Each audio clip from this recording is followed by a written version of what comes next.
네.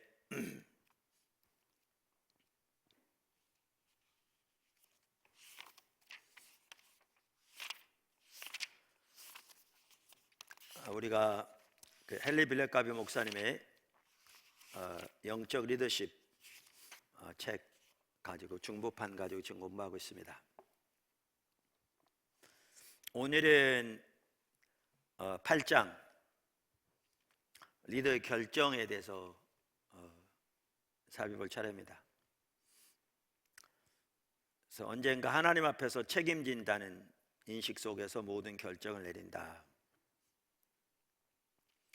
사실 결정을 내리는 일은 리더의 가장 기본적인 책임이죠.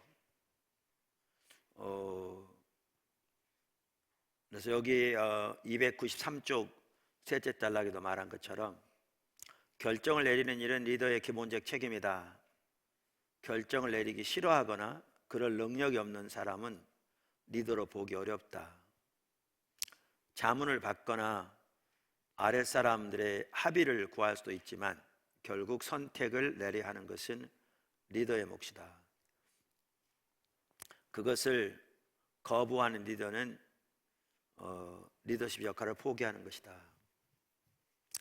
그러니까 이제 decision making이라고 그러죠. 결정을 내리는 것. 그게 리더의 가장 핵심적인 책무 중에 하나인 거죠. 근데 여기 293쪽 맨 마지막 단락에도 나온 것처럼 양쪽 극단이 있거든요. 하나는 결정을 자꾸 미루고 우유부단한 것, 다른 하나는 너무 성급하게 결정을 내리는 것, 이라는 거죠. 그래서 거기 보시면 우유부단한 리더와 정반대로 결정을 지나치게 경솔한 리더도 있다.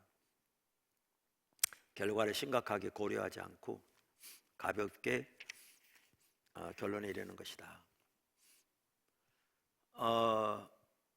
그래서 여기 294쪽 위에서 넷째 줄 보면 결정은 조직의 효율성을 결정하는 시금석이다. 피터 드로커의 말처럼 모든 결정은 수술과 같다. 시스템 내부로 파고들기 때문에 충격의 위험이 따른다. 그러니까 리더에게 있어서 한 핵심이 결국 결정을 내리는 건데요. 그러니까 지난번에도 잠깐 나눈 것 같은데 리더십의 어떤 레벨이라고 그럴까? 역량이 다르잖아요.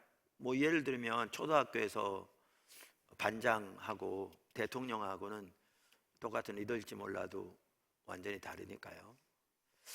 근데 그러니까 리더십의 그러니까 리더십의 영향력인데 우리가 이미 살펴본 대로 영향력이 커질수록 그 결정에 따르는 긍정적인 결과도 크지만 반대로 잘못 결정을 내리면 그 파급 효과도 큽니다. 그러니까 그 손해도 막강합니다. 손해도 막강합니다. 그래서 결정이 뭐 리더의 가장 핵심적인 임무 중에 하나인 건 다 알고 문제는 어떻게 올바른 결정을 내릴 건가라는 거죠. 이거는 모든 리더의 숙제입니다. 사실은 어떻게 올바른 결정을 내릴 것인가. 아까도 말한 대로 그 영향력이 클수록 그 파급 효과는 큰데 뭐 예를 들면 한 나라의 대통령이 결정 잘 못 내려서 전쟁을 일으킬 수 있거든요. 그렇게 되면 막대한 인명피해나 재산피해, 때로는 복구할 수 없는 그 심각한 결과를 가져올 수도 있거든요. 그래서 누구나 어떻게 올바른 결정을 내릴까 고민을 많이 하죠. 리더라면 고민을 많이 합니다. 근데 이 책에는 제 결정을 내릴 때 어떻게 해야 되는가, 특별히 책이 영적 리더십이잖아요. 그러니까 우리가 이미 앞에 살펴본 것처럼 영적 리더십이란 말은 교회 리더십을 말하는 게 아니고 혹은 기독교 단체 리더십을 말하는 게 아니고 어떤 회사나 어떠한 조직을 이끌든지 하나님의 사람으로서 그 하나님의 목적을 위해 섬기는 리더, 그런 의미에서 영적 리더거든요. 이제 그래서 그러면 특별히 영적 리더로서 우리는 결정을 내릴 때 어떻게 내려야 되는가? 안 믿는 사람들처럼 그저 상황을 판단해서 자기의 경험과 지식을 토대로 자기가 보기에 가장 좋은 선택을 해야 되는가? 이제 문제는 우리는 한 치 앞도 못 내다보는 거죠. 5분 후에 어떤 일이 날지도 모르는 거죠. 그리고 우리가 믿는 대로 하나님은 천지를 창조하신 모든 인류 역사를 주관하시는 하나님이시기 때문에, 그리고 처음부터 끝까지 일을 다 하시는 전지하신 하나님이기 때문에 그분의 지혜를 따라서 결정을 내리는 게 너무 중요하죠. 이제 그렇다면 어떻게 하나님의 인도를 따라서 결정을 내릴 건가? 그게 다루는 게 이 장입니다. 이번 장이 그걸 다루고 있습니다. 그래서 여기 294종 결정을 내릴 때 그러면서 리더의 결정 하나하나의 조직은 물론 구성원들과 그 가족들에게 중대한 영향을 미칠 수 있는 잠재력이 들어있다. 그렇죠. 따라서 리더는 실수를 막아주는 성경적 원리에 단단히 기초해 결정을 내리는 것이 중요하다. 영적 리더가 결정을 내릴 때마다 따라야 할 원리를 살펴보자. 말씀드린 대로 이제 그런 관점에서 말하는데요. 여기 우선 결정을 내릴 때 어떻게 해야 될 건가, 그 제목들을 살펴보면 좀 도움이 됩니다. 제목들은 첫 번째는 여기 뭐 1번, 2번 번호는 안 써 있는데, 첫 번째는 뭐냐 하면 성령의 인도를 구하라는 거죠. 성령의 인도를 구하라. 당연하죠. 금방도 말씀드린 대로 하나님의 지혜를 따라 결정을 내리는 게 핵심이니까요. 성령의 인도를 따라 구하라, 성령의 인도를 구하라, 이걸 한마디로 말하면 하나님의 음성 들으라, 그 얘기예요. 하나님을 경험하는 삶 책에도 보면 그 헨리 블랙가비 목사님은 하나님께서 우리에게 하나님 자신과 목적과 길을 보이시는 통로, 우리 편에서 말하면 하나님의 음성을 듣는 통로라고 그럴까? 그거를 크게 네 가지로 나누거든요. 첫째는 말씀, 둘째는 기도, 셋째는 교회, 넷째는 환경. 이제 그분이 쓴 책, 그걸 좀 더 상세하게 쓴 책이 하나님의 음성에 응답하는 삶인가, 그런 책이 있죠.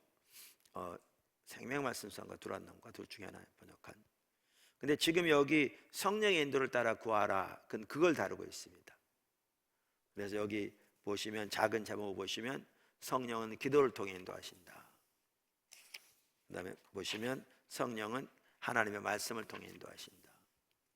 성령은 다른 사람을 통해 인도하신다. 이게 이제 교회를 통해 인도하신다는 거죠.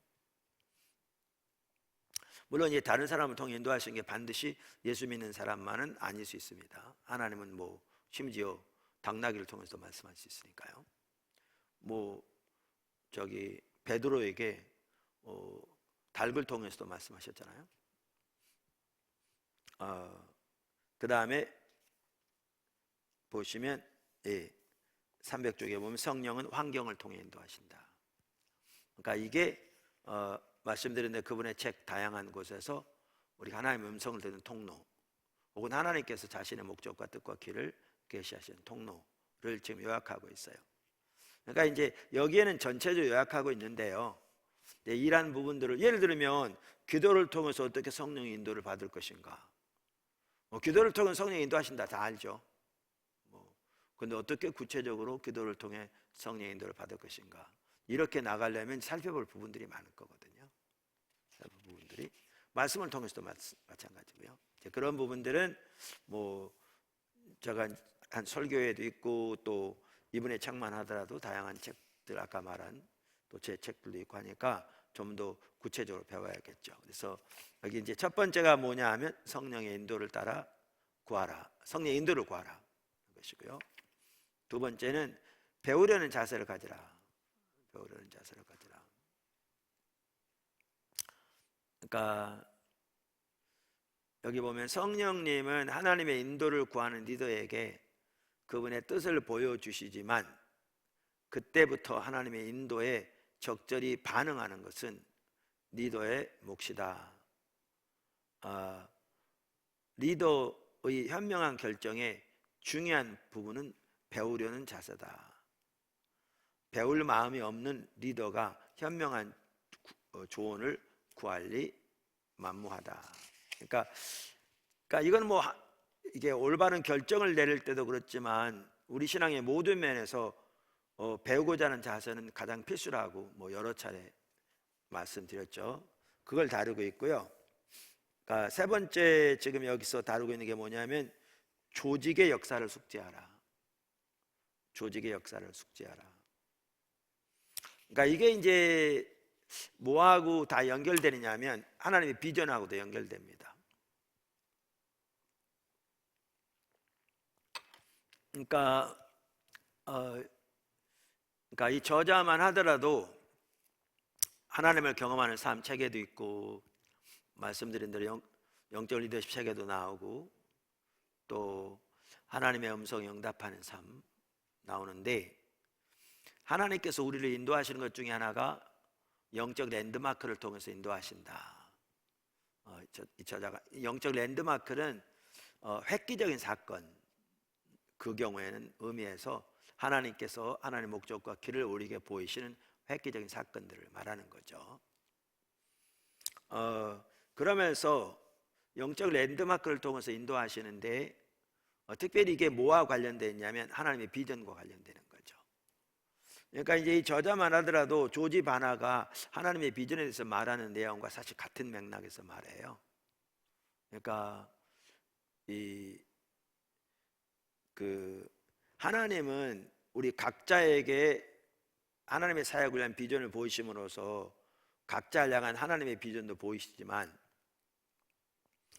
특별히 교회만 하더라도 교회가 이 땅에서 하나님이 하나님의 목적을 사용하시는 가장 주된 단위잖아요. 그래서 교회가 그리스도의 몸이잖아요. 각 성도는 그 몸의 지체들이고 그런 것처럼 하나님은 각 성도뿐만 아니라 오히려 더 근본적으로 교회를 인도하시고 또한 조직들을 인도해 가시는 거죠. 그러니까 조직들을 인도해 가실 때 그 인도하신 방법 중에 하나가 뭐냐 하면 아까 말한 그 영적 랜드마크로 표현한 그 사건들을 통해서 이렇게 인도해 오신 거죠. 그래서 우리가 앞에서도 나온 걸로 기억하고 있습니다만은 예를 들면 목회자가 후임으로서 어느 교회에 갔을 때 자기 계획과 소위 자기가 가지고 있는 비전을 펼치려고 하지 말고 그 조직의 역사를 먼저 숙지해라. 왜냐하면 하나님께서 그 조직을 어떻게 인도하셨는가를 보라. 그리고 그 같은 맥락에서 이제 하나님의 인도하심을 잘 분별하라. 이렇게 말하고 있는데 같은 내용이거든요. 그러니까 지금 이제 우리가 지금 선교적 교회를 배워가면서도 주일날 나눴듯이 비전만 하더라도 하나님께서 그래서 이제 조지 바나도 동일하게 얘기하지만 하나님께서 각 교회를 세우시되 교회들도 각기 다른 하나님의 비전을 위해 세우신다는 거죠. 그러면 그리고 이제 각 교회를 인도해 가시기 때문에 중요한 거는 교회가 하나님의 비전을 보고 갈 뿐만 아니라 각 성도는 여기에 중요한 게 나눈 것처럼 왜냐하면 이 땅에서 하나님이 통해서 일하시는 주된 단위가 교회고 그리고 성경에 보면 성령이 각 지체를 교회에 더하신다고 되어 있거든요.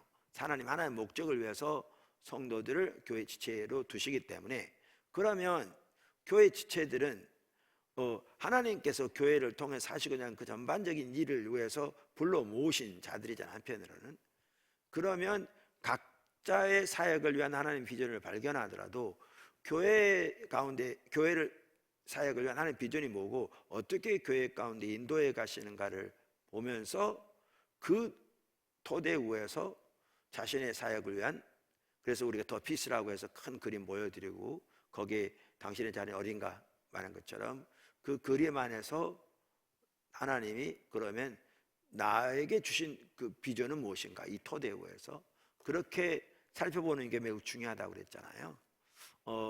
이제 그럴 때 그걸 올바로 더 이해할 수 있는 거고, 그리고 지금 우리 포도나무 교회 성도의 삶 속에서 볼 수 있는 것처럼 이제 그렇게 할 때 하나님께 실제로 많이 일하고 계시죠, 성도들의 삶 속에서.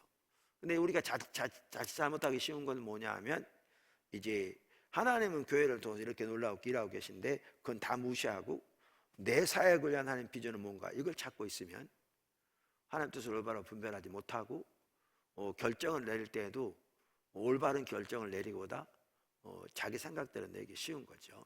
그런데 이제 이 전체적인 부분에서 조직의 역자를 숙제란 말은 이렇게 비전과도 관련된 거죠. 그리고 매우 전체적으로 중요한 부분인 거죠.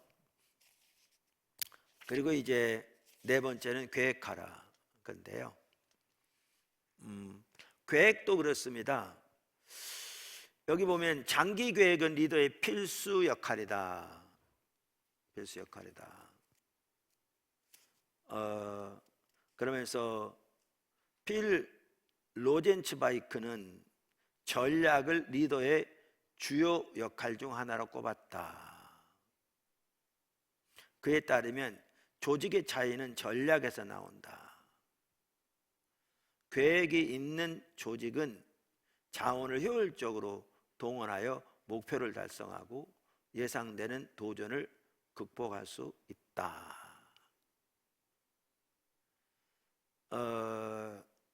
그러면서 그 다음 달락 보면 영적 리더에게 관건은 장기 계획에서 하나님이 하시는 역할에 있다 그랬는데요. 이제 뭐 자세한 내용은 이제 살펴보겠지만 저는 이 계획에서도 전반적으로 하나님의 인도를 따르는 게 매우 중요하다고 생각합니다. 전체적으로. 그러니까 한편으로는 이제 비전과도 관련되는 건데, 그 교회 사역은 하나님의 비전. 근데 환경은 수시로 바뀌잖아요. 환경은 또 뭐 책에 나오면 요즘은 급속도로 바뀌거든요. 10년 전하고 지금 완전히 다른 세계라고 보셨어요. 20년 전하고 지금 완전히 다른 세상이에요. 그러면 그때마다 비전이 달라지는가? 그때는 이렇게, 그때는 이렇게 가는가? 저는 아니라고 생각해요. 우리 하나님 비전을 올바로 받으면 하나님은 그거 모르고 우리에게 보이셨겠어요? 하나님이 우리 인간처럼 지혜가 없어서 그 시점에 이게 비전이었는데 세상이 바뀌어서 네 비전이 요거야, 이렇게 바뀌겠냐고요. 그러면 하나님은 한 치 앞도 못 보는 신이잖아요. 그게 아닌 거죠. 그래서 하나님께서 비전을 주실 때는 모든 걸 다 아시고 주시는 거죠. 아시고 주시는 거죠. 그래서 이 전체적인 그 하나님의 어떤 인도 가운데, 전적인 하나님의 비전 가운데 이게 보여지는 게 중요하다고 생각합니다. 그러니까 예를 들면 그 우리 포도나무 교회 가운데 제가 주일날도 가끔 말씀드렸는데, 스태프들 중에서도 그렇게 그 말하는 분이 있어요. 하나님께서 지금 20년 전부터 말씀하신 내용, 그리고 지금 하나님께서 20년 후에 하고 계신 일, 그게 정확하게 일지선상에 있는, 너무나 놀랍다, 그렇게 얘기하는 사람도 있거든요. 그러니까 왜 이렇게 되느냐 하면 그때 그 상황에 따라서 이제 내가 보기에 혹은 우리가 보기에 좋은 것을 결정해서 한 게 아니라 전반적인 하나님의 인도를 따라왔기 때문에 그런 거거든요. 동일하신 하나님. 그러니까 저는 장기 계획도 중요한데 회사에서도 그렇고 교회는 또 그렇고 문제는 그 하나님의 인도 가운데 그 조직이면 조직을 위한 전반적인 하나님의 구체적인 인도, 그걸 비전이라 표현하지, 그 토대에 의해서 전반적인 하나님의 인도 가운데 장기 계획이 세워져야 그런 일이라고 생각합니다. 안 그러면 수시로 바뀌는 거죠, 환경에 따라서. 물론 이렇게 전반적인 가운데 보면서도 이제 구체적으로 나갈 때 상황에 따라서 그것이 구체화되는 과정에서 하나님의 구체적인 인도를 또 더 새롭게 더 깊이 받을 부분은 당연히 있겠지만 이 전체적인 하나님의 인도 가운데 있어야 이게 이리 갔다 하지 않죠. 예, 그래서 인도될 수 있다고 생각해서 이 부분도 저는 아까 그런 맥락에서 매우 중요하다고 생각합니다. 그 다음에 다섯 번째는 하나님 앞에서 책임지라. 그러니까 그러니까 하나님 앞에 책임지는 자세를 가지고 하라는 얘기죠. 너무나 중요하죠. 중요한 얘기입니다. 그러니까 쉽게 말하면 코람데오의 자세죠. 하나님 앞에 생각하는 자세. 그러니까 조그만 하나라도 얼마든지 법적으로나 사람들 앞에서 내가 이렇게 해도 전혀 문제 없을. 그러나 그렇지만 내가 하나님 앞에 상한다면 보는 게 달라질 수 있거든요. 그래서 모든 결정이 우리 영적 리더들은 하나님 앞에 상하는 자세를 가지고 해야 한다. 이런 내용입니다. 자, 그래서 결정을 내릴 때 어떻게 내릴 것인가, 이 저자가 말하는 내용을 크게 지금 5가지로 말하고 있는데요. 제가 간단히 전반적인 것을 설명을 드렸고 이제 구체적으로 하나씩 좀 살펴보도록 하겠습니다. 자, 첫째는 뭐냐 하면 아까 말씀드린 대로 성령의 인도를 구하라. 하나님은 모든 걸 다 아시는 분이시니까요. 그래서 이렇게 말합니다. 그 저자는 영적 리더는 결정을 내릴 때마다 2가지 선택을 하는 셈이다. 첫째, 리더는 자기의 통찰을 믿을 것인지 하나님의 지혜를 믿을 것인지 선택한다. 둘째, 리더는 자신의 최종 결론, 즉 행동 노선을 선택한다. 사람은 본성상 하나님의 방법으로 일하지 않는다. 생각하는 방식이 하나님과 다르기 때문이다. 그러니까 당연히 하나님 중심적인 삶, 자기 중심적인 삶 다른데 우리는 자기 중심적인 삶에 익숙하기 때문에 태어날 때부터 하나님 방식으로 일하지 않는 게 정상인 거죠. 그러니까 하나님 방식으로 일하려면 그만큼 깨어서 하나님과 올바른 관계 가운데 머물기를 추구하고 하나님 인도를 구체적으로 구하는 자리에 집중적으로 써야 되는 거죠. 자기중심적으로 일하는 것 노력하지 않아야 돼요. 저절로 돼요. 우리 타고난 본성이 그거니까요. 자, 그러면서 여기 보면 세상의 결정 방식은 일반적으로 하는 방식이 모든 증거를 저울질하고 장단점을 따져서 가장 사리에 맞는 노선을 택하는 것이다. 그러면서 영적 리더가 이런 식으로 선택을 내린다면 조직을 하나님의 뜻과 정반대로 이끌기 쉽다. 하나님은 사람들이 자기들 보기에 최선의 길로 향하는 것이 아니라 당신이 보시는 최선의 길로 향하기 원하신다. 아무리 많은 논리와 지식을 동원한다 해도 인간은 그 길을 찾을 수 없다. 성경에는 하나님의 뜻과 길은 인간의 지혜로 알 수 없다고 되어 있잖아요. 하나님이 직접 계시해 주셔야 한다.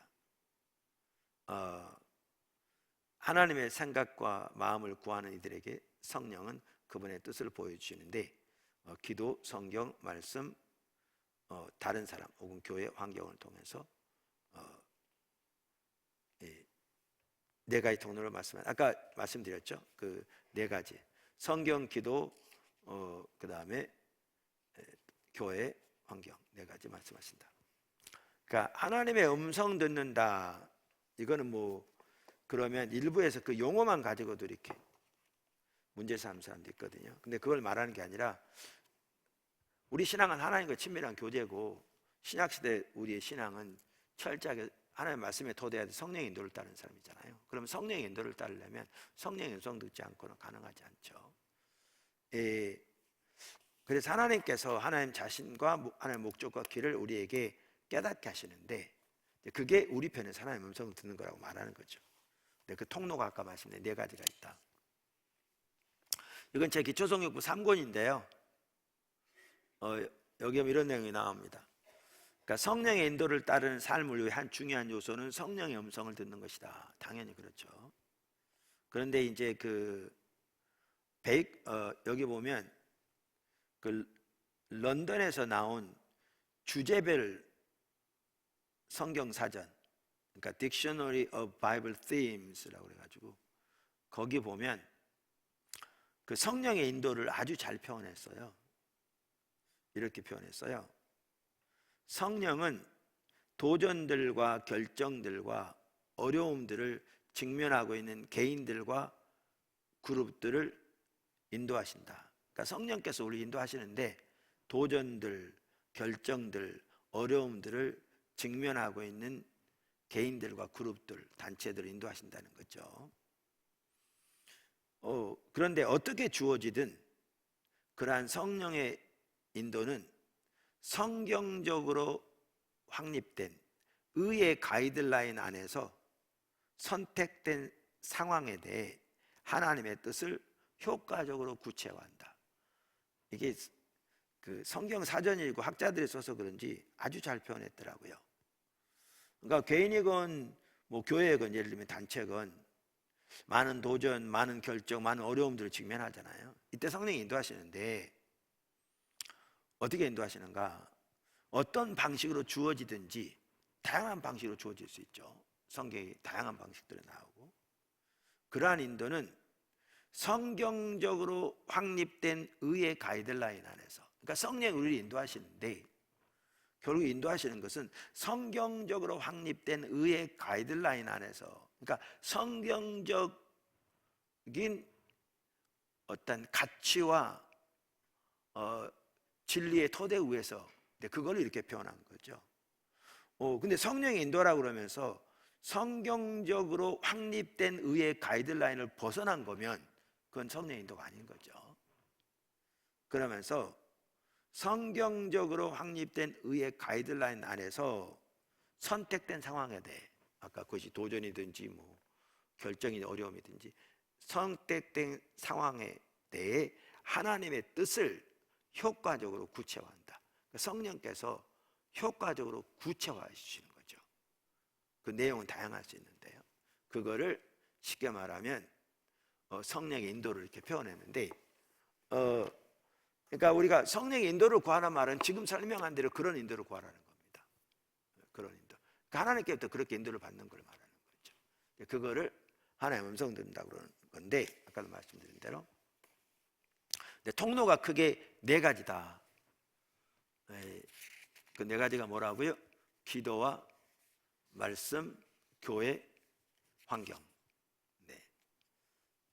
말씀드린 더 자세한 내용들은 아까 언급한 책들이 더 상세하게 나옵니다. 자, 그러면서 여기 보면 성령은 먼저 기도를 통해 인도하신다. 기도를 통해 인도하신다. 근데 이제 먼저 이런 게 있어요. 이 구체적인 방법을 들어가기 전에 얼마 전에도 제가 어떤 학교에서, 그러니까 여기 우리 선교에 다양한 학교들이 있으니까 가르치는데 한 분이 저한테 이런 질문을 했어요.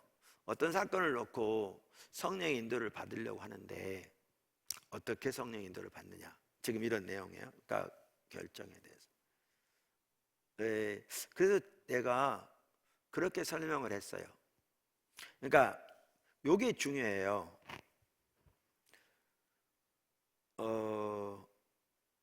그러니까 예를 들면 여기 당면한 문제들, 아까 여기 보면 뭐 결정들, 뭐 도전들, 뭐 문제들 이렇게 표현하는데, 이 당면한 문제들에 대해서 성령의 인도를 받아야 되잖아요.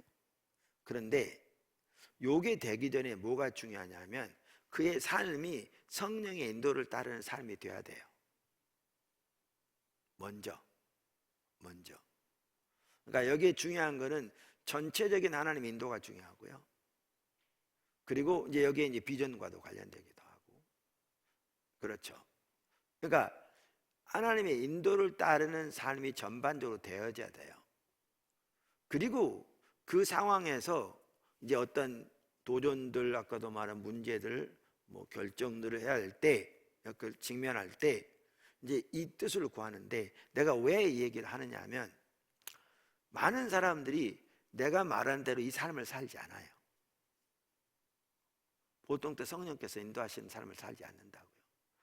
전혀 안 살다가 뜬금없이 이 문제를 만나니까 이 부분에 대한 하나님의 뜻을 구하는 거예요. 근데 이건 하나님의 뜻을 올바로 분별하기가 되게 쉽지 않습니다. 왜냐하면 자신 자체가 지금 하나님의 인도를 따라 살고 있지 않아요. 그런 상황에서 당면한 문제에 대해서만 하나님의 뜻을 구하려고 그러니까, 그것도 구하지 말란 말은 아닌데, 그러니까 하나님의 뜻을 분별하는 게 쉽지 않죠.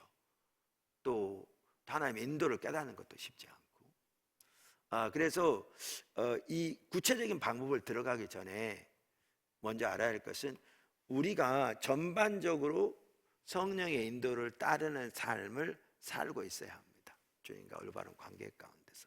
그리고 이걸 추구해야 합니다. 지금이라도 전반적으로. 그리고 그 토대 위에서 이제 말씀드린 대로 그 당면한 문제에 대해서 하나님의 뜻을 분별하기를 이제 추구해야죠. 추구해야죠.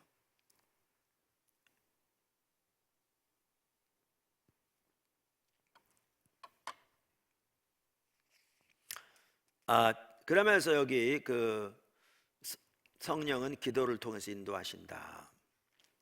그 두 번째 단락 보시면요, 그 부분. 기도는 언제나 리더의 첫 번째 행동 노선이 되어야 한다. 영적 리더는 날마다 기도 시간을 내 자신의 내일 모든 결정에 하나님 인도를 구해야 한다. 상황에 부딪혔을 때만 아니라 주어진 사실 앞에서도 그래야 한다. 기도 생활을 간과하는 것은 리더의 무모한 교만이다. 그것은 자기가 하나님의 뜻을 이미 안다는 가정이기도 하고, 하다가 안 되면 맨 나중에 부르는 것이 하나님이라는 그릇된 인간적 사고이기도 하다.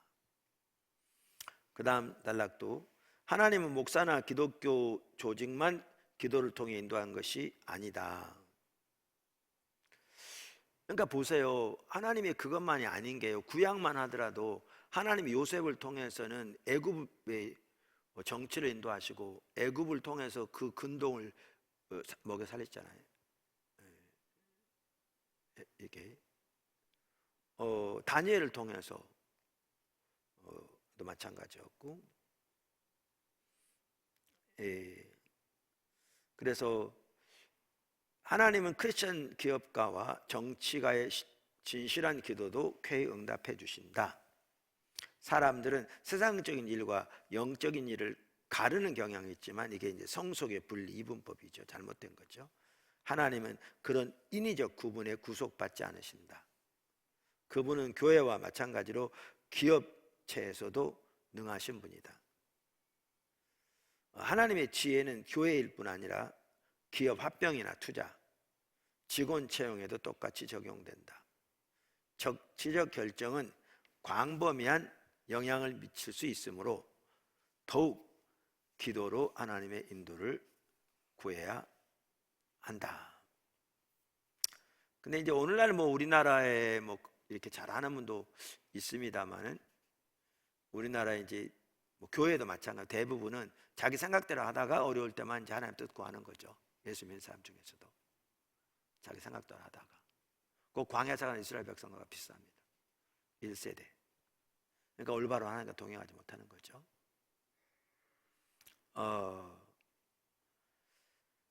그 다음 단락 보시면, 많은 리더들이 쓰러지며 뼈아프게 깨닫는 것은 자신이 하나님과의 관계를 무시했다는 사실이다. 책임 수행에 너무 몰두한 나머지 본의 아니게 주님과 보내는 시간이 점점 줄어들었다고 고백하는 리더들이 많다. 하나님과의 관계를 무시하는 중에도 중대한 결정을 연기할 여유가 없는 것이 인생 현실이다. 낭패한 리더들이 그 사실을 깨달았을 때는 이미 늦는다. 매일 일과에 바빠 영적인 삶을 간과하다가 하나님의 지혜가 절실히 필요한 중대 결정을 눈앞에 두고 그분의 음성을 알아들을 수 없다면 얼마나 서글픈 일인가. 그보다 더 가슴 아픈 것은 리더가 하나님을 떠나 하나님의 인도를 놓치는 바람에 다른 사람까지 혹독한 대가를 치러야 한다는 것이다. 그러면서 리더는 바쁘다. 예, 리더는 바쁘죠. 예. 근데 이제 이 다니엘이 참 귀한 게요. 여기도 나옵니다만은 그러니까 로버트 클린턴 교수는 이 유종의 미를 강조하거든요. 끝까지 영적으로 깨어 하나님과 동행하는 삶을 사는. 그러면서 그 유종의 미의 대표적인 인물로 다니엘을 들어요. 다니엘을, 다윗이 아니고. 다윗은 사실 이렇게 그 하나님과 깊이 동행하는 삶에서 하나님 다윗을 통해서 많은 일들이 이루신 게 분명하지만 그가 넘어지고 또 그 결과가 가정 전체, 국가 전체에도 심각하게 나타난 이런 부분도 있었잖아요. 하나님께서 물론 그를 용서하시고 새롭게 하시는, 다시 세우시는 부분도 당연히 있지만, 근데 다니엘 같은 경우에 그게 유종임이 하나의 그 매우 귀한 게, 이게 이제 우리 모두가, 저도 마찬가지고 우리 모두가 사실 본받을 만한 건데, 그게 뭐냐면 그가 다니엘서 9장에 이렇게 성 예레미야서를 읽다가 그 예루살렘의 황폐함이 70년 만에 그치리라는 하나님 뜻을 발견하거든요. 깨닫게 돼요. 그러면서 그게 기도로 연결되거든요. 금식 가면서. 그러면서 21일째 되는 날 천사가 그에 와서 그 하나님의 응답을 전해주잖아요.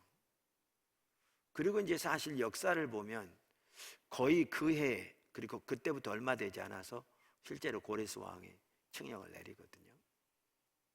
근데 이렇게 보면 성경을 읽으면서 하나님의 뜻을 깊이 깨닫게 된다. 그리고 그것을 붙들고 하나님 앞에 기도로 나간다. 그런데 그 기도를 통해서 하나님이 뭐 꼭 천사를 보낸 것만 아니라도 이렇게 생생한 하나님과의 교통이 있고 응답이 있고 그리고 하나님이 그 기도에 응답하시, 이거는 그 정말 살아있는 관계를 말하는 거거든요. 근데 그게 거의 90세가 다 됐을 때 겁니다. 그 나이를 보면 그 다니엘의 나이 거의 90세가 다 됐을 때, 80세가 훨씬 넘었을 때 일이거든요. 그 시점이. 그러니까 이 얘기는 그가 나이가 많았을 때에도 그 하나님과의 그런 관계가 생생하게 살아있었다는 얘기잖아요. 살아있었다는 얘기. 그게 그 유종 의미에 매우 중요한 그 하나의 예죠. 제가 언젠가도 나눴는데 그 여기 킹덤 북스에서 영국 가가지고 조지 뮬러가 살았을 때 설교했던 설교문, 그거 중에서 아직 이렇게 출판되지 않은 설교문들을 사다가 책으로 냈어요. 이제 보면 조지 뮬러 목사님은 설교를 아주 간단히 했어요. 뭐 초등학생들도 충분히 이해할 만큼 쉽게 아주. 근데 거기에 보면 설교가 몇 편인지 모르지만 한 10편 되나요? 좀 더 되나? 그런데 크게 두 종류예요. 그가 60대 초반에 했던 설교하고 그가 주님 곁에 간 게 102세인가? 그런데 바로 가기 1년 전 101세 때 했던 설교, 이 두 종류예요. 근데 저 같은 경우에 쭉 설교 읽다 보면 아까도 말한 대로 뭐 매우 쉬운 내용이고 그냥 쭉 읽어보면 금방 알 수 있는.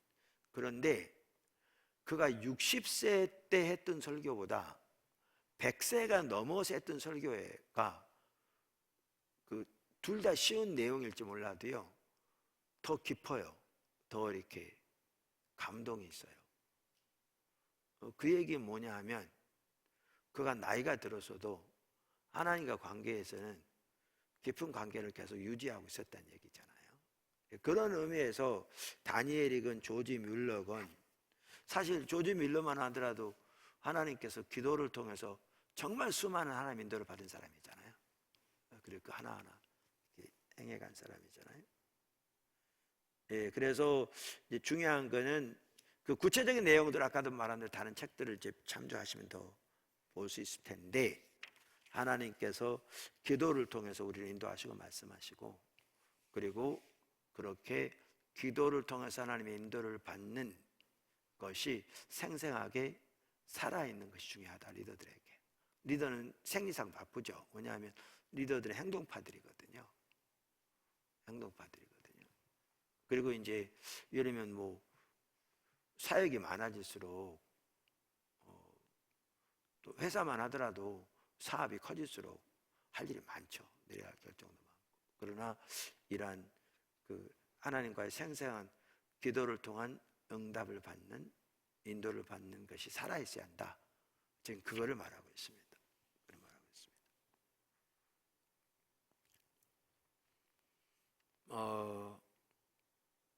여기 뭐 이런 내용도 있습니다. 그 성경을 통해 말씀하실 때 바로 윗달라 보면 영적인 삶을 소홀히 했다가 어려운 상황을 당한 이들도 결국 하나님께 돌이켰을 때 하나님과의 관계를 회복시켜 주셨다. 그러나 이미 자신과 가정과 조직이 피나는 고생을 겪은 후다. 이렇게 말하고 있습니다.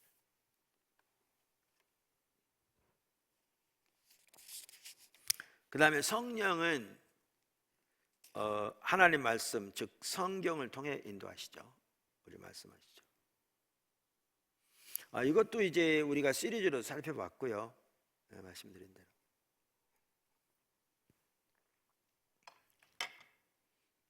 구체적 내용들은 또 다른 아까 말한 책들을 더 자세히 보시고.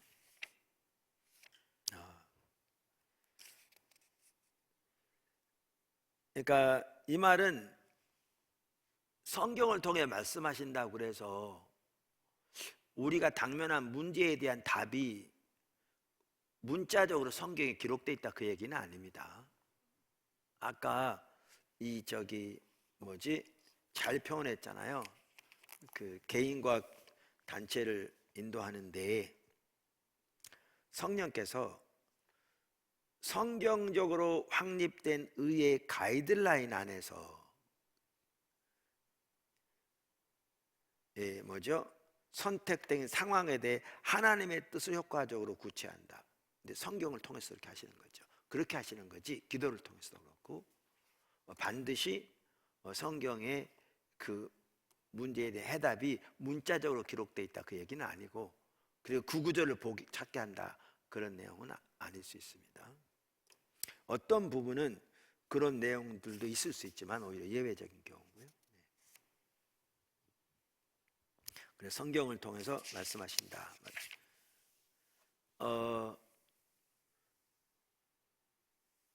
여기도 이제 같은 내용인데 298쪽에 보면 참된 영적 리더는 자신이 하나님께 철저히 의존할 수밖에 없음을 안다. 그래서 그들은 자신의 마음과 생각을 꾸준히 그분 말씀으로 채운다. 마음의 말씀이 가득할 때 리더는 어느새 성경적 원리를 따라 생각하게 된다. 아까 같은 맥락인 거죠. 성경적 원리를 따라 생각하게 된다. 어려운 상황이 생기면 성령이 심중에 적절한 말씀을 떠오르게 하시고 결정을 내려야 할 때는 꼭 맞는 인도의 말씀을 기억나게 하신다. 네, 잘 표현했어요. 이런 방법을 여기에 나온 대로. 조지 밀러 목사님 하더라도 그분의 한 가지 그 특징이 기도의 사람이라고 말씀드렸잖아요. 기도를 5만 번 응답 받았다고 어떤 책 제목이는데, 근데 그분은 모든 구체적인 기도 제목을 썼어요. 구체적으로. 그러니까 이제 그 기도가 응답받은 걸 알죠.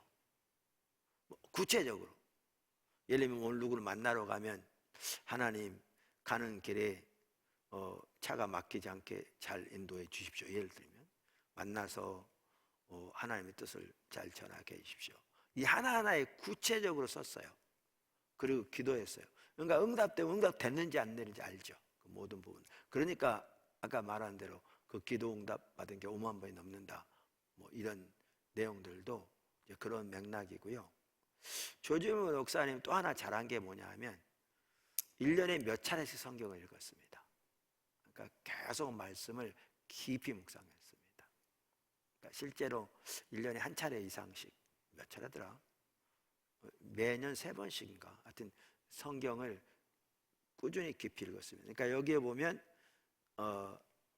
잘 표현하고 있는 게 성경을 통해서 아까 말한 대로 하나님의 음성 듣는 것에서 이 저자도 아까 제가 여기 주제별 성경 사전에서 표현한 것 같은 맥락이잖아요. 그래서 하나님 말씀으로 채워질 때, 마음에 말씀이 가득할 때 리더는 어느새 성경적 원리를 따라 생각하게 되고, 어려운 환경이 생기면 성령이 심중에 적절한 말씀을 떠오르게 하시고, 결정을 내려야 할 때면 꼭 맞는 인도의 말씀을 기억나게 하신다. 근데 이거는 또 사람마다 다를 수 있어요. 그러니까 각자는 하나님과의 관계에서 자기에 맞는 방법을 찾아야죠. 우리나라 부부가 많은 부부들이 있잖아요. 근데 많은 부부들이 대화하는 방식이 다 다를 수 있거든요. 사람마다 독특할 수 있어요. 동일한 대화를 하는데 방법은 다를 수 있거든요. 그 자기 뜻을 전달하는 방법도 각기 다를 수 있어요. 그런 것처럼 그 모든 인간이 다 하나님의 형상으로 창조된 거잖아요. 하나님은 우리에게 소통하신 방법이 다양해요. 그러니까 동일하게 성경을 통해서도 하나님의 음성을 듣되 자기만의 방법을 개발하는 게 중요한 거죠. 그러니까 자기가 개발하는 게 아니라 말씀 묻고 기도하면 주님의 뜻을 분별하다 보면 주님께서 우리에게 말씀하시고 뜻을 알리시는 방법들을 우리가 이제 더 배우게 되고 자라나게 되면서 하나님과의 나와의 관계만이, 그러니까 두 사람만의 관계가, 혹은 두 사람은 좀 그런데 하나님과 나와의 그 둘 사이의 관계가 이제 자라나게 되는 거죠. 그런 의미에서 말하는 겁니다. 성령은 다른 사람을 통해서도 말씀하신다. 그러니까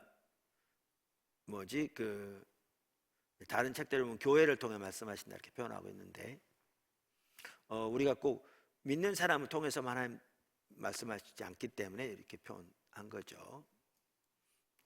그러면서 여기 보면 천재성과 우둔함의 차이는, 천재성에는 한계가 있고 우둔함에는 없는 것이라고 한다. 네, 우둔함 한계가 없는. 네, 그러면서 이렇게 예방책 중 하나는 여기 나온 대로 지혜로운 자의 조언을 듣는 것이다. 그러니까 성령이 리더의 결정을 인도하시는 세 번째 길은 다른 사람을 통한 확인이다.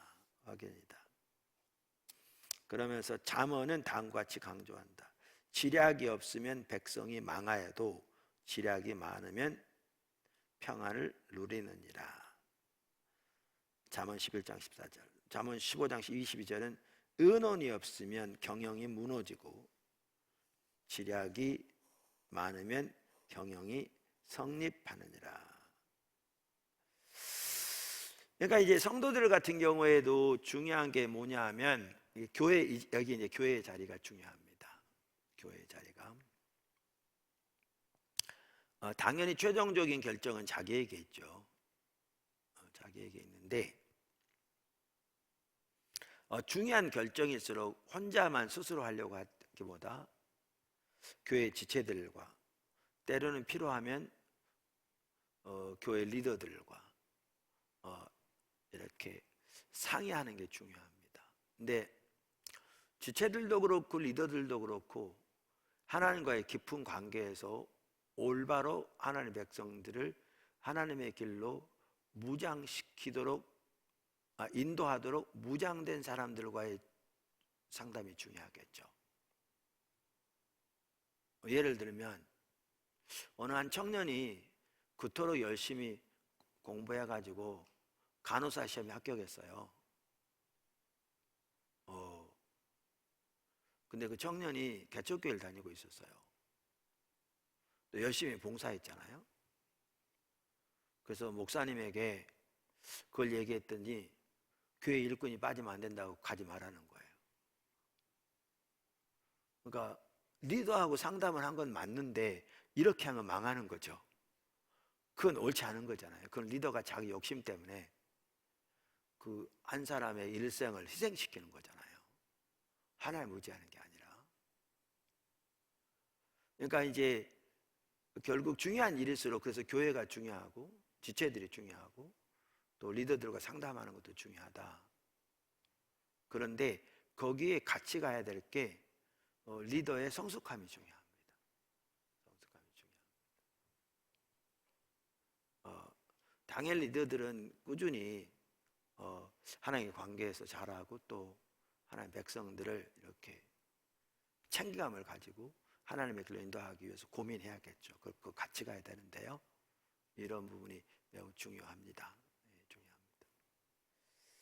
그래서 어떤 분 같은 경우에 제가 그런 얘기를 했는데 더 자세히 얘기하면 그분 얘기인지 알아가지고 제가 어디가 그때 십자가보험학교 때가 그 얘기했더니 누가 또 그거를 자기 오이코스 리더가 그분이었는데 가서 얘기했나 봐. 찾아왔어요. 목사님 내 얘기했다면서요. 그래가지고 따지러 온 건 아니었고요. 이제 그 뒤로 자기가 이렇게 바뀌어서 오늘날 이렇다라는 걸 나한테 알려주러 온 거였어요. 알려주러 온 거여서 그랬는데, 그러니까 그 경우는 뭐였냐면 뭐 온 가족들이 다 아무런 대책 없이 주님이 가란다고 외국으로 간 거였어요. 뭐 다 정리하고 팔고. 그래가지고 거기서 특별히 정착을 제대로 한 것도 아니고 뭐 많은 대가를 지불하고 왔는데 쉽지 않잖아요. 그 뒤로 이제 포도나무 교회에 오게 됐어요. 그때부터 우리는 알았던 모양이더라고요. 인터넷 통해서. 근데 이제 그래서 내가 그랬죠. 아니 가기 전에 상담을 좀 했으면 좋았을 텐데 그랬는데 이제 그 얘기를 했더니 이제 그 오이크 지체가 그 우리 리더 얘기인데 가가지고 오이크 시간에 그 얘기를 이제 아마 했는 모양이에요. 그래가지고 찾아왔던데, 그래서 이게 중대한 일일수록 이렇게 교회나 또 특별히 성숙한 리더들의 조언도 그대로 하라는 얘기는 아니지만 참조해야 되는 거죠. 매우 중요한 요소입니다. 중요한 일일수록. 근데 이때도 이제 앞으로 나옵니다만 배우고자 하는 자세가 중요합니다. 그러니까 또 이건 이제 소위 말하면 하나님의 음성 듣는 거 뭐 전반적인 것을 다르지만 적지 않은 사람들은 이런 경향이 있어요. 자기가 답을 정해놨어요. 원하는 걸. 이걸 정해놓고 자기가 원하는 것을 하나님이 뜻이라고 말할 때까지 여기저기 쫓아다니는 거예요. 이분한테 상담하고 저분한테 기도받고 여기한테 물어보고 뭐 기도하기도 하고 말씀 보고. 근데 뭐냐 하면 자기가 원하는 것을 응답할 때까지 하는 거예요. 이거는 출발부터가 잘못된 거예요. 그거는 들어도 필연적으로 듣겠죠. 이런 자세 언젠가는. 근데 그건 하나님의 음성은 아닌 거죠. 자기 생각을 듣는 거죠. 그거는 이제 잘못된 거죠. 이건 잘못된 거고요. 또 하나는 이제 리더들 입장에서는 말하는 아까 성숙감이 중요한데 어떨 때는 정말 자기가 책임질 것도 아닌데 그게 상대방에는 그 일생 아니면 가족 전체의 안위가 걸려있는 중대한 문제인데도 함부로 그냥 쉽게 말할 수 있거든요. 자기 조그마한 지식 가지고 그런 식으로 하면 안 되거든요. 그래서 하여튼 이 전체적으로 이게 어우러져야 돼서 같이 교회 안에서 그래야 이게 올바른 결정이 되어집니다. 결정이 되어지고요. 그래서 이제 교회를 통해서 말씀하시는데 이런 부분들이 매우 중요해서 지금 나눴습니다. 그 외에도 뭐 중요한 부분이 있겠지만 제가 생각나는 대로 몇 가지 매우 중요한, 또 오늘날 많은 사람들이 그걸 많이 무시하고 그런 부분들을 소홀히 하는 그런 부분들이 있어서 몇 가지 나눴습니다. 여기 보면 이런 말씀의 정수는 두 가지 진리로 압축할 수 있다. 그러면서 리더는 다방면의 경건한 상담력을 찾아야 한다는 것과 리더는 좋은 자들에게 의견 개진의 재량을 주어야 한다는 것이다. 그러니까 리더 자신이 다양한 경건한 상담력이 필요하고 동시에 그들에게 자유롭게 말할 수 있는 재량도 주어야 한다. 자기가 원하는 것만 들으려고 하는 게 아니라 그 내용입니다. 여기 내용은 그러면서 조언을 구하면 어리석은 결정을 막는 데 도움이 되지만 모든 상담력이 똑같이 지혜로운 건 아니다. 네, 같은 이건 뭐 일반 사회에서도 마찬가지고 교회에서도 마찬가지고 그래서 성숙한 또 그 방면에 또 전문적인 지식을 가지고 있는 때로는 리더들도 필요하다. 상담력도 필요하다. 여기 뭐 다 아는 내용인데 가만히 읽어보면 전문 분야가 다르기 때문에 리더에게는 다양한 관심 분야를 대변하는 상담력이 필요하다. 우리 목사들 그렇게 쉬워요. 저도 많이 조심하는데요. 우리 목사들 참 그렇게 쉬운 게 뭐냐 하면 자기가 모든 분야에 다 전문가예요. 경제학자 앞에서 얘기하면서 자기 의견이 경제학자 의견보다 뛰어난 것처럼 결론을 내는 경우들이 많아요. 뭐 그런 이제 우를 범하지 말아야 돼요. 워런 베니스는 리차드 닉슨 대통령의 몰락이 다양한 측근에 자기를 닮은 사람들을 배치했기 때문이라고 지적했다. 그들이 대통령이 한 모든 말은 그도 이미 알고 있는 것이라 하등 무용한 것이었다.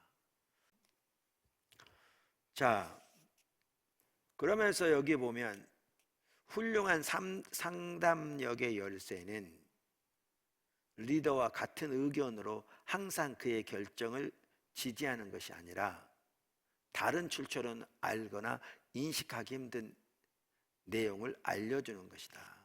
그러니까 보완되는 것이 중요하죠. 보완되는 것이. 네. 누가 저에게 말해줄 때 제가 이미 알고 있는 거 얘기해봐야 의미도 없잖아요. 다 알고 있는데 제가 모르는 것을 중요한 요점에서 다른 관점에서 그 핵심적인 내용을 이렇게 제시할 수 있는 사람이 필요하잖아요. 그 얘기입니다. 여러분 구체적으로 금방 아실 겁니다. 좀 더 읽어보면 리더는 함께 일하며 자기에게 조언을 베풀 자로 최선의 사람들을 찾아야 한다. 무엇보다 독자적 사고 능력이 있는 사람들이 한다. 그들은 리더가 식견이 부족한 전문 분야에 해박해야 한다. 또 지혜롭게 다른 사람을 도왔다는 꾸준한 성공 이력이 있어야 한다. 잘 표현했죠. 하나하나가. 이런 사람을 찾아야죠. 그러니까 이런 사람들이 주변에 많다면 성공할 일이 많겠죠. 목회든지 뭐 회사든지.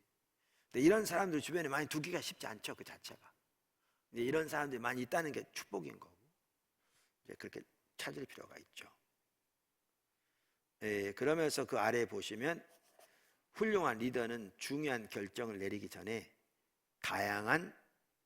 반드시 다양한 시각을 고루 듣는다. 이런 것도 이제 구체적인 내용들인데요. 아주 좋은 지혜라고 생각합니다. 여기 읽어보시면 알지만. 그 다음에 이제 또 뭐라고 그러냐면 또한 상담력들은 하나님과 가까이 동행한 사람이다. 이게 참 중요한 게요. 좀 더 읽어보죠. 기독교 신자라는 사실만으로 충분하지 않다. 능력과 더불어 성숙한 신앙을 보여야 하는 것이다.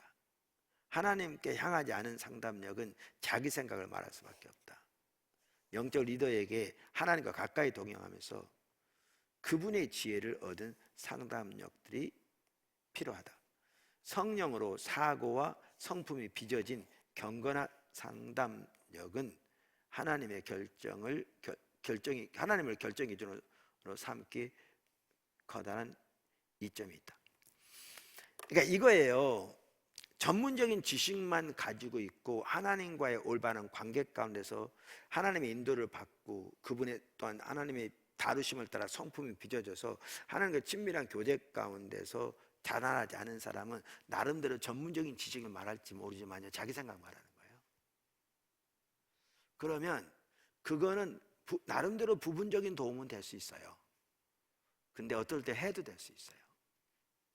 그리고 제한되죠. 많은 경우에 제한되죠. 하나님의 생각과 우리 인간의 생각은 다르다니까요. 그러니까 이제 전문적인 지식이 바탕이 토대가 될지 모르지만 하나님과 관계에서 하나님 인도를 따르고 또한 하나님의 관점에서 사고하고 생각하고 또 그 성품이 빚어진 이런 사람이 정말 중요한 거죠. 많지는 않지만 정말 중요해요. 이런 사람 많다면 주변에 정말 축복인 거죠. 말씀드렸잖아요. 전문적인 지식이 나름대로 있어도요, 하나님의 관계가 올바른 안 되면 다 자기 생각만 얘기합니다. 근데 그 생각이 매우 인본적일 수 있고요, 오히려 하나님의 역사를 예수 믿는다고 다 하나님 주적은 아닙니다. 전혀 아닙니다. 목회자라고 다 하나님 주적도 아니고요. 그래서 이런 부분이 한편은 또 매우 고려돼야 할 중요한 부분인데 이 저자가 잘 다루고 있습니다. 여기 제일 아래 보시면 존 가드너 거기 보시면 또한 중요한 나오는데, 존 가드너는 사랑 없이 비판하는 자들과 비판 없이 사랑하는 자들 틈에 있는 리더는 가련한 사람이라고 말했다. 아주 잘 표현했죠. 똑똑한 사람들이야 말도 잘해. 다시 볼까요? 사랑 없이 비판하는 자들과 비판 없이 사랑하는 자들 틈에 있는 리더는 가련한 사람이라고 말했다. 리더가 몰락하는 원인 가운데 하나는 자존심 때문에 효율성을 잃는 것이다. 그들은 비판이라 무조건 피한다. 그래서 자신에게 건강한 조언을 들려줄 상담력을 물리치는 우를 보한다. 이것도 문제인데요. 아까 그 가드너가 말한 대로 저는 목회하면서 이런 얘기를 많이 들었어요. 아니, 많이 들어요. 몇 번 있었어요. 두세 번? 두 번은 되고 세 명인가 나한테 와서 그랬는데, 나한테 와서 이렇게 얘기해요. 자기 아니면 누가 이런 말을 할 수 있겠냐는 얘기죠. 주변. 그러니까 아주 그 말의 전제가 잘못돼 있어요. 다른 사람은 다 예스맨이라는 거예요. 그러니까 저에 대해서 아무도 부정적인 얘기를 안 한다는 거죠. 그러니까 이 전제가 매우 잘못된 게 성도를 무시하는 거예요. 우리 운영회만 가도요, 예스맨들 안 해요. 그렇다고 그분들이 막 제가 얘기 나눈다고 그래서 뭐지? 그 앞장서 반대 그룹은 아니죠. 자, 우리 연합리도 많이 모이잖아요. 여기 연합리도 꽤 있는데, 자, 연합리도에 제가 가장 누가 한 분들입니까? 여러분이 다 예스맨인가요? 아니잖아요. 그런데 그 말 배후에는 그런 걸 딱 깔고 해요. 그러면서 뭐 하냐면 자기 같은 사람이 한다고 해서 온갖 비판을 늘어놓는데 자기 생각을 쏟아붓는 거예요. 이런 사람들 세 사람 만났어요. 그거는 비판이면 비판이고요, 그렇게 표현해서 자기 생각을 막 쏟아놓는 거예요. 들어주죠. 근데 하나도 타당성이 없는 내용들이었어요. 여기 아까 가드너가 얘기했길래 생각나서. 그런 사람도 있어요, 교회는요. 양쪽이 있다고 말했는데, 교회만이 아니라, 근데 우리 교회는 되게 적죠, 그런 사람들. 우리 교회는 진짜 적습니다. 그렇게 하는 사람들 많이 하나님이 사랑하고 빚어지고 세워지고 그래서요, 그렇게 한 사람 없어요. 제가 지금 우리 교회가 올해 29년이죠. 이번 부활주 29주년인데, 그런데 여태가 그런 사람 3명인가 만났으니까. 4명인가 3명. 5명은 안 돼요. 29년 동안. 그러니까 작은 편입니다. 그러면서 여기 이제 중요한 한 가지가 또 이런 겁니다. 참 이거 중요한 것 같아요. 역사상 위대한 리더들은 조직 내의 다양성을 장려했다. 조직 내. 그러니까 안디옥 교회에도 리더들이 교사들과 선지자들이 있다고 그랬거든요. 그게 어떻게 차이인 줄 아세요? 교사들은 성경을 토대로 해서 하나님의 말씀을 깊이 연구하고 성경적인 원리를 따라서 분별하고 해석하고 판단하고 주님 따라간 자들이고, 선지자들은 어떤 사람들이에요? 하나님과 관계에서 그분의 음성을 듣고 그분의 어떤 인도하심을 깨닫고 그걸 분별하는 자들이에요. 근데 이게 조화를 이룬 거잖아요. 이게 안디옥교에서. 그러다 보니까 성령께서 말씀하셨는데 또 전체가 분별해서 바울과 바나바가 따로 세우고, 그게 계기가 돼가지고 소아시아 지역 전체, 그리고 여기 유럽에까지 복음이 증거되는 계기가 되었잖아요. 그러니까 이런 그 간단한 얘기가 매우 중요한 조화거든요. 이런 조화. 그래서 역사상 위대한 리더들은 조직 내에 다양성을 장려했다. 이게 참 간단한 얘기 같지만 아주 중요한 얘기라고 생각합니다. 뭐 교회뿐만 아니라 회사도 그렇고요. 중요한 얘기라고 생각합니다. 윈스턴 처칠과 마틴 루터 킹 주니어 같은 리더들은 그 강인한 성품에도 불구하고 아랫사람들에게 솔직한 의견을 당부했다. 그 의견이 자신과 다를지라도 그렇게 하도록 했다. 잘한 것 같아요. 네, 잘한 것 같습니다. 저는 관계를 잘 못해가지고요. 나폴레옹은 휘하 장군들 간의 변론을 환영했다. 빌리그레함은 사람마다 솔직히 의견을 털어놓을 수 있도록 조직 분위기를 가꾸었다. 네. 해리 트루먼은 다양한 사람들을 불러 모아 결정 사안에 대해 다양한 시각을 듣곤 했다. 네, 좋은 내용들입니다. 그 다음 단락. 흔히 비극은 사전에 경고해 주는 사람이 없어서가 아니라 리더가 자기 뜻과 같은 상담력들의 말만 골라 듣기 때문에 생긴다. 이런 문제는 이견을 소화할 줄 모르는 리더의 정서 불안에 불을 두고 있다. 자, 그 다음에 성령은 환경을 통해 말씀하신다. 이것도 어떻게 환경을 통해 말씀하시는지 그것도 이제 배워야 돼요. 그거는 아까 말한 책들에 잘 나와 있어요. 그러니까 쉽게 말하면 이거예요. 환경 하나만 가지고 하나님 뜻을 분별하려면요, 그거 잘못됩니다. 네, 그러면 이제 요나가 다시스로 도망가는 게 하나님 뜻이 돼버리는 거죠. 왜냐하면 니네로 안 가고 다시스로 도망가려고 항구에 갔더니 딱 다시스로 가는 배가 있었거든요. 여러분 당연하게 생각하죠. 아니요, 지금은 여객선이 매일 출발할 수 있는데 그 당시에는 그 배들이요 몇 개월, 때로는 몇 개월만에 한 번씩 있고 하는 그런 상황에. 근데 몇 개월 만에 한 번 있는 배가 딱 그때 있었으니까 얼마나 이게 저로에 딱 환경이 맞는 거예요. 근데 그거는 환경이 그대로 맞는가 하나님께서 정반대였거든요. 반대였거든요. 그리고 성경에 보면 하나님의 사람들이 주님의 인도를 따라가는데 환경이 열린 대로만 따라갔더라면 아무도 못 따라갔어요. 요단강 앞에선 여호수아도, 홍해 앞에선 여호수아도. 근데 제가 왜 이런 얘기를 하냐 하면 오늘날 적지 않은 사람들이 하나님 뜻을 분별한다고 해서 하는 게 뭔지 아세요? 이 문제를 놓고 하나님이 환경을 열어주시면 주님의 뜻인 줄 알고 가겠습니다. 그리고 하나님 환경을 닫으시면 하나님 뜻이 아닌 줄 알고 안 가겠습니다. 이런 사람들이 한두 명이 아니에요. 근데 그렇게만 하면 평생 주님 못 따라가요. 못 따라가요. 왜냐하면 성경 보세요. 대부분의 사람들은 환경이 닫혀 있는데 주님의 인도를 다 가니까 환경이 열렸지. 환경이 열렸지. 항상 그런 건 아니지만 대부분의 경우에는. 그러니까 환경을 통해서 주님의 뜻을 보이시는 건 맞는데 문제는 환경 하나만 가지고 주님 뜻을 분별하려고 그러면 심각한 낭패를 본다. 근데 오늘날 적지 않은 사람들이 그 환경 하나만 가지고 하나님 뜻을 분별하려고 그러니까 이게 정말 문제되는 경우가 많다, 그 얘기입니다. 문제되는 경우가 많다. 그래서 환경은 그럼에도 불구하고 하나님께서 하나님 뜻을 보이신 하나의 좋은 통로예요. 그럼 환경은 뭐냐 하면요, 저는 이렇게 표현합니다. 하나님의 때에 대한 하나님의 전령이다. 무슨 말이냐면요, 하나님의 때가 되면 환경이 열려요.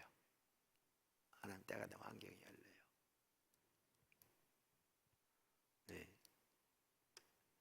예, 그리고 또 하나는 이제 헨리 블랙가이 목사님은 그 하나님을 경험하는 사람에 보면 어떻게 환경을 통해서 하나님의 뜻을 분별할 건지 그 주시해 보는 그러한 과정이 잘 설명돼서 제 책에도 있는데요.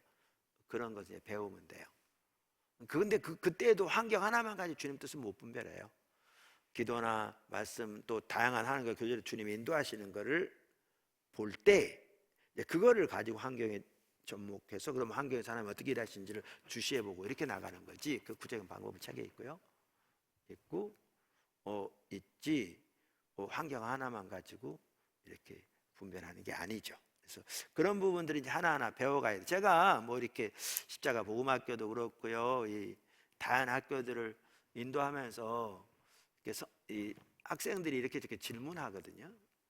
그 질문하는 거 보면 제가 뭘 느끼냐면 그러니까 교회 나름대로 헌신돼 있고 하나님께 그래서 교회도 매우 충성하고 이런 많은 사람들 중에서도요 하나님과 올바른 관계에서 주님의 인도를 구체적으로 따르고 그러니까 주님의 인도를 받고 분별해서 순종하는 것을 통해 하나님과 구체적으로 개인적으로 동행하는 삶을 실질적으로 살고 있는 사람이 많지 않아요. 이게 무장이 잘 안 돼 있어요.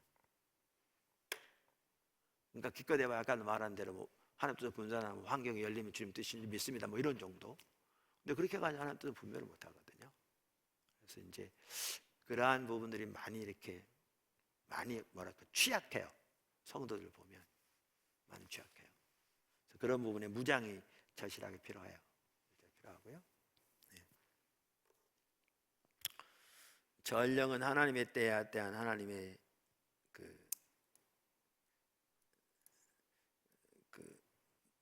뭐죠? 그러니까 환경은 하나님의 때에 대한 하나님의 전령. 그러니까 이 하나님께서 하신 것 중에 하나가 뭐냐면 하나님이 인도하신 게 때가 되면 환경이 열려요.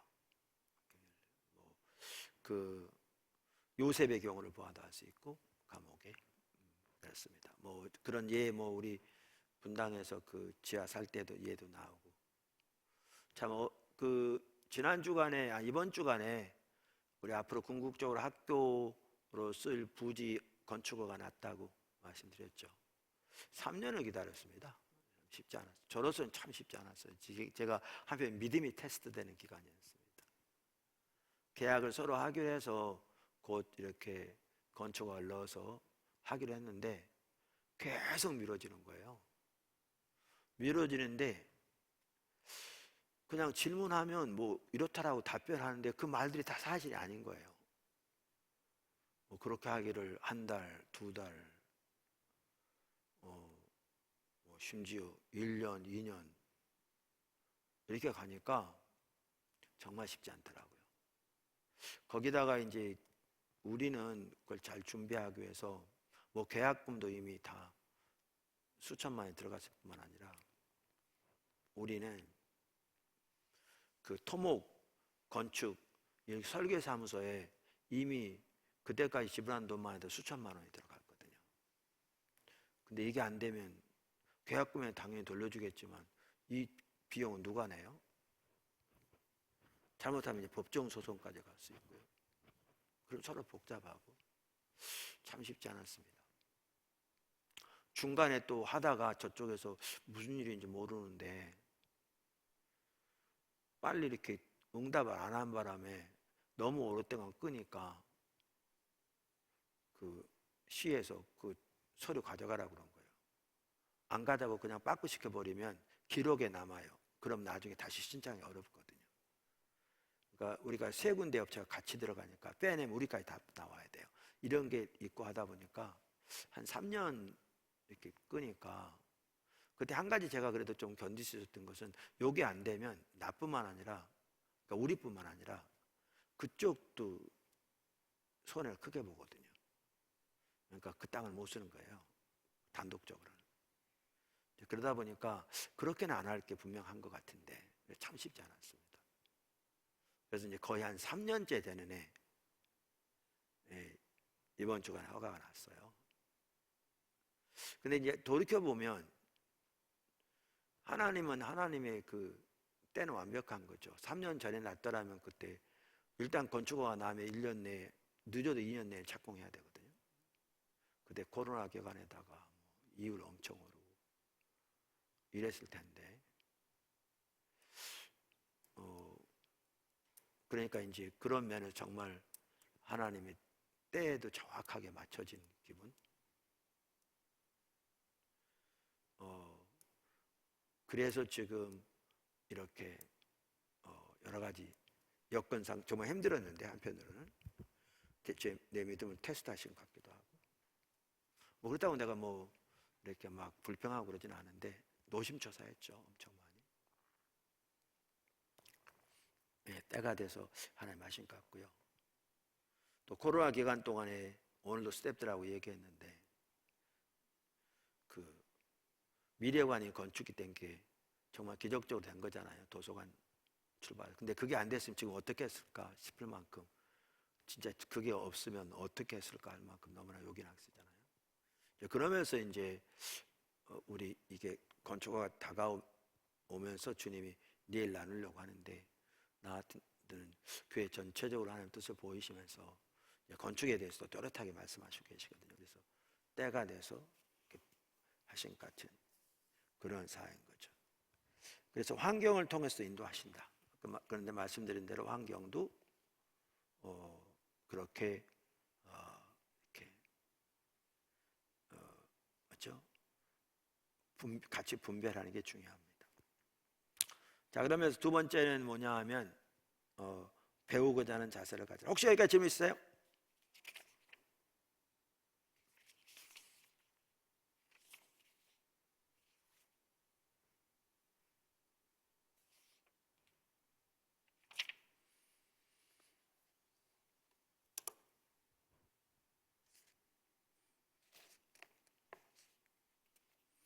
네, 두 번째는 배우고자 하는 자세를 가지라. 성령님은 하나님의 인도를 구하는 리더에게 그분의 뜻을 보여주시지만 그때부터 하나님의 인도에 적절하게 반응하는 것을 리더의 몫이다. 리더의 현명한 결정의 중요한 부분은 배우는 자세다. 이거는 뭐 계속 반복적으로 나오는데요. 제일 아래 딱 보시면 301쪽에 그런가 하면 리더는 방어적인 자세로 사람들의 피드백을 저지할 수 있다. 누군가 질문을 던지거나 이견을 제시할 때 리더는 즉각 자기 입장을 옹호하지 않도록 조심해야 한다. 방어적인 리더는 아무것도 배우지 못한다. 경청한 리더만이 늘 배우며 성장한다. 사도 야고보는 사람마다 듣기는 속히 하고 말하기는 더디하며 성내기를 더디하라. 지혜롭게 경고했다. 저는 이거 보기 전에도 며칠 전부터 내가 좀 더 경청하는 걸 배워야 되겠구나 하고 조금씩 깨달아가고 있습니다. 되게 더디죠. 네. 여러분 잘하고 계셔서 감사하고. 네. 그러면서 자기 입장을 방어하는 일에만, 물론 제가 제 입장을 방어하는 것만 아닌데 경청하는 자세를 좀 더 배우려고 노력하고 있습니다. 자기 입장을 방어하는 일에만 급급해서는 리더는 아무것도 배우지 못한다. 비평을 감정적으로 받아들이거나 즉각 방어로 맞서는 리더는 말로는 아무리 피드백을 원한다 해도 실제로는 거기에 마음이 열려있지 않은 것을 드러내는 셈이다. 윈스턴 처칠은 강인한 성품에도 불구하고 비평을 아주 겸손히 받아들였다. 자존심의 눈물로 최선의 행동 노선을 놓치기에는 자신의 책임이 너무 막중함을 잘 알았던 것이다. 제 아내도 주님을 찾으면서 하나님께서 교만함을 두셨는데 자기는 겸손하다고 생각하니까 뭐가 교만한지 주님을 찾는데 다른 사람 말할 때 배우고자 하는 자세가 없는 점을 깨닫게 하셨다. 그 얘기도 여러분 나누는 것을 여러 번 들으셨을 겁니다. 사실 배우고자 하는 자세 없는 게 교만인 거죠. 그러면서 훌륭한 리더는 최선을 다해 협력자들의 토의와 건설적 피드백을 장려한다. 다음 단락. 쿠제스와 포스너는 리더들에게 자신과 다른 의견을 들어보라고 권한다. 그들이 인용한 연구에 따르면 두 번째 제시된 해결책이 처음 제시된 의견보다 오히려 나은 경우가 3분의 2에 달한다는 것이다.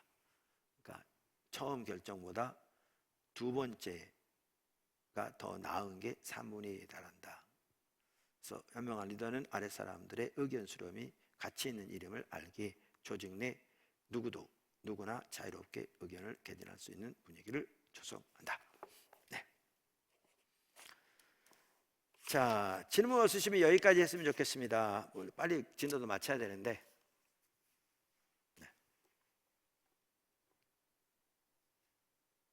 이렇게 하면 하나씩 엿가락처럼 늘어지는데 그렇다고 한꺼번에 많이 하기가 쉽지 않네요.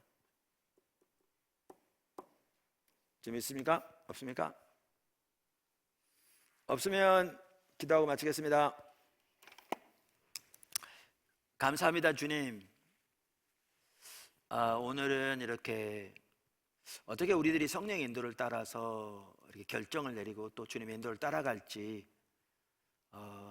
이렇게 배웠습니다. 우리가 이 방면에서도 늘 주님과 동행하는 자리에 있게 하시고 또 주님의